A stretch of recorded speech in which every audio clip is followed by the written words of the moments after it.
We're learning this week Parashat Vayigash. Parashat Vayigash is the second to last Torah portion in the first book, the book of Genesis. And it's a perfect continuation of last week's Torah portion, which dealt to us with the back and forth between Joseph and his brothers. Now, his brothers didn't know who he was. Joseph surely knew who he was. The Torah tells us that they didn't recognize him. However, he recognized them. And there are different commentaries to why and how is it that Joseph's brothers didn't recognize him, yet he could recognize them. One main commentary explains that, remember, Joseph left when he was age 17. And at 17, most 17-year-olds either don't have too much facial hair or have very little or none at all. So Joseph was one of those boys who had no facial hair. And today, standing at 39 years old, he definitely had a nice beard going on. And for that reason, they did not recognize who Joseph was.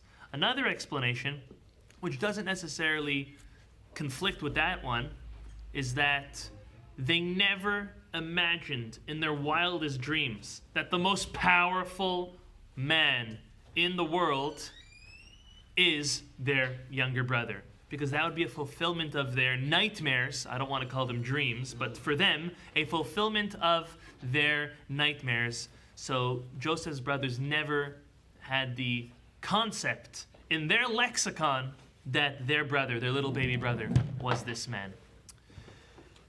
The Torah tells us that when Joseph reveals himself to his brothers, he used a very famous line, and I'll quote to you the verse. The verse is in chapter 45, verse 3. It says, Vayomer Yosef, and Joseph says, Elechav, to his brothers, Ani Yosef, I am Joseph, Ha'od Avi Chai, is my father still alive?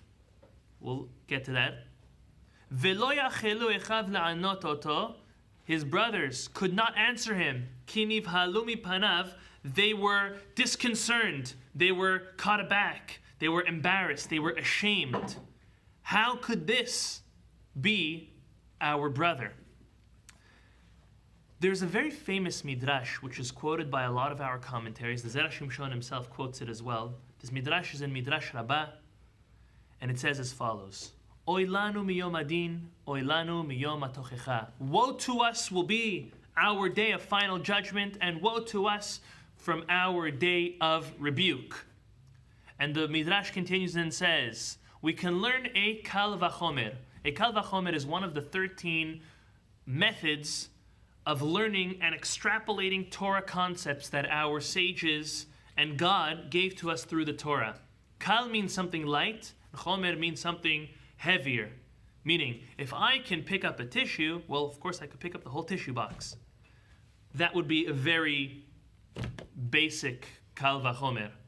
So the Midrash says as follows: if Joseph, who's the baby brother to his older brothers, gives them a rebuke, and they can't even answer him, what's going to be with us, who when at 120, when a person passes on, we're going to have our day of judgment, and we're going to have our day of rebuke, and God will be the one rebuking us? How could we answer? Meaning, if older brothers can't even answer their baby brother on a one-time mistake, let's face it, that's all they did was they sold him. It was tragic, it was horrible. But what are we going to answer when it's coming from on top? When God is the one giving us our judgment and our rebuke, how could we answer God? This is what the Midrash says. The Zera Shimshon wonders, I love the concept. Woe to us on the day of our judgment. Woe to us on the day of our rebuke. And the point of this midrash is to shake us up and wake us up for, hey, everything we do in life, we're going to have an accounting. We're going to be judged. We are going to be either given reward or the opposite. It's a great concept. But the Zera Shimshon says, why the need to make this kal vachomer, to learn from this situation of Joseph and his brothers not being able to answer, to our eventual situation that we won't be able to answer God.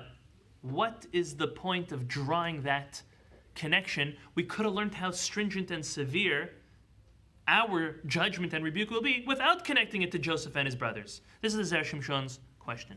And the Zera Shimshon answers.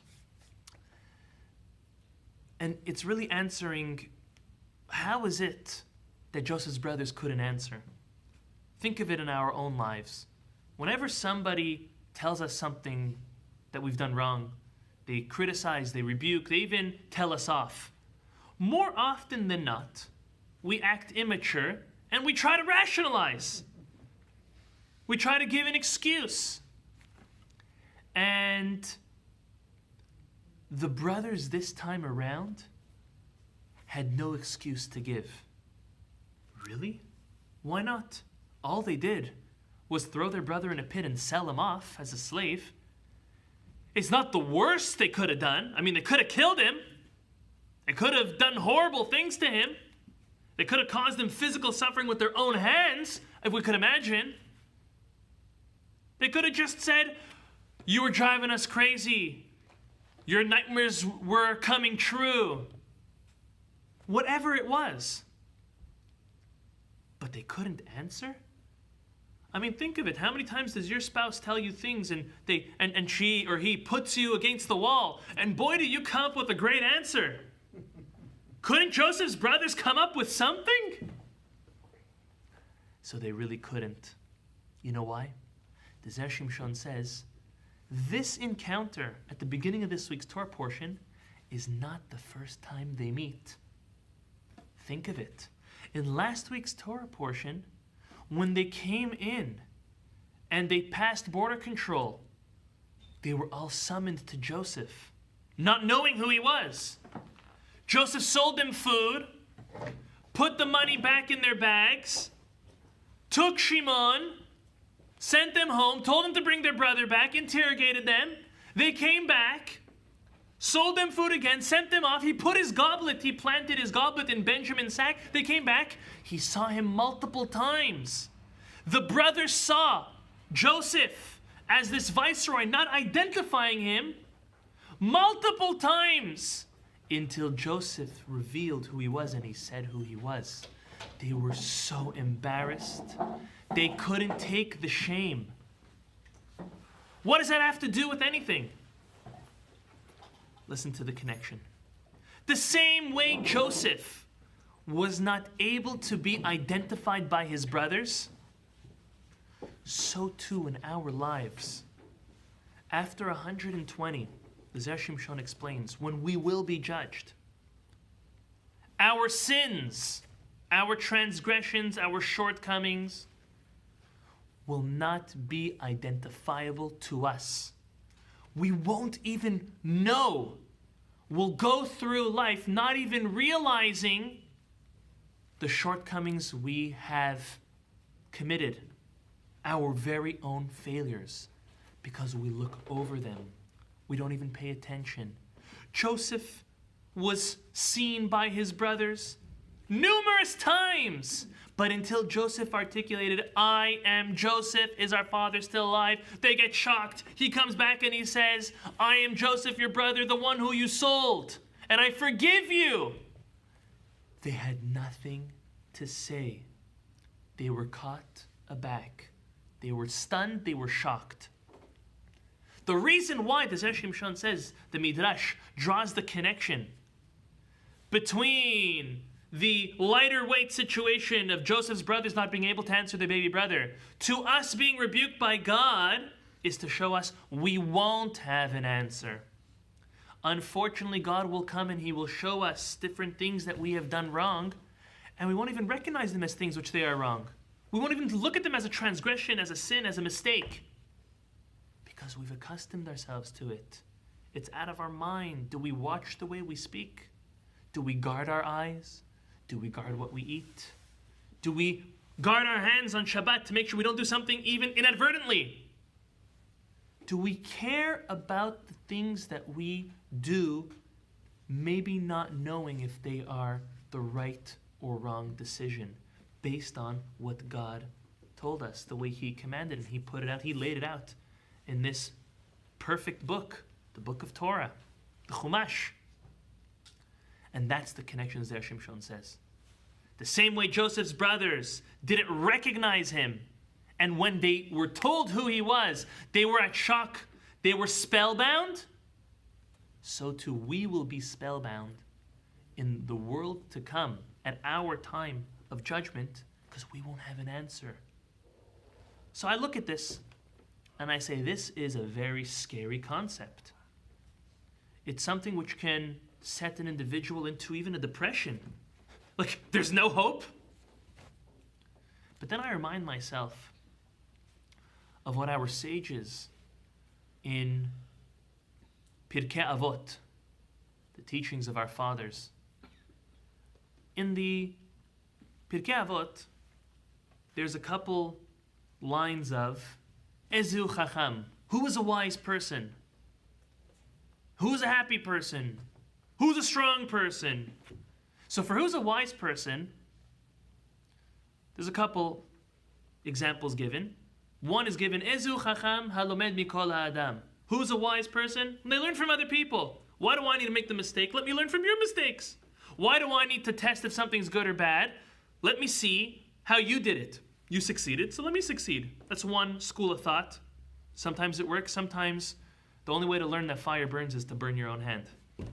But the smart people see others, and then they learn from it. That's a wise person. But listen, apropos to our topic.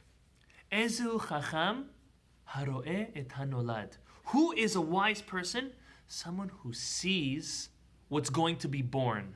Meaning, someone who sees what the consequences and the results of their actions are going to be. Now, I'm not talking about an oracle. I'm not talking about a fortune teller. No.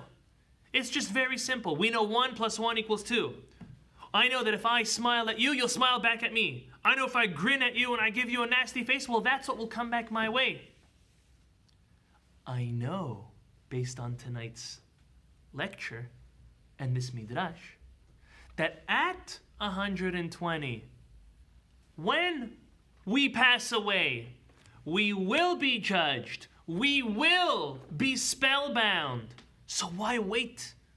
Why set ourselves up to be stuck in that situation? If I tell you you're going to have a court date in such and such date from now, it would be foolish not to prepare. So the Torah, the Midrash, the Zera Shimshon are all telling us that day is coming. We will have a court date. The difference is for the better, for the worse, there's no set time on that court date. We don't know if it's in a year from now, in a decade from now, in a century from now, whatever it may be. Only for those who are 20 or younger.